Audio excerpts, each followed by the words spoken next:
কার্ডটা নেব। দেখুন এখানে হাই প্রিস্টেসের এনার্জি এসেছে, তো এখানে এটা অবশ্যই এটা দেখুন, এখানে খুব সত্যি কথা যে আপনাদের এই দুজনের রিলেশনশিপটাতে না কোনো একটা জায়গা থেকে এই যে মানে উনি আপনাকে একটু শান্ত স্বভাবের চেয়েছিলেন।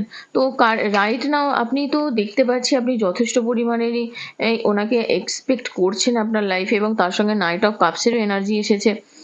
তো হ্যাঁ, স্লো প্রোগ্রেস রয়েছে, আপনিও চাইছেন যে আপনার লাইফে উনি ফিরে আসুক, তবে ইমোশনালি আপনি একটু আনঅ্যাভেলেবেল হয়ে গেছেন। তো আমি আপনাকে বলবো যে প্লিজ এরকম হবেন না। বটম অফ দ্য ডেক দেখুন আবারও এসেছে নাইন অফ সোর্সের এনার্জি।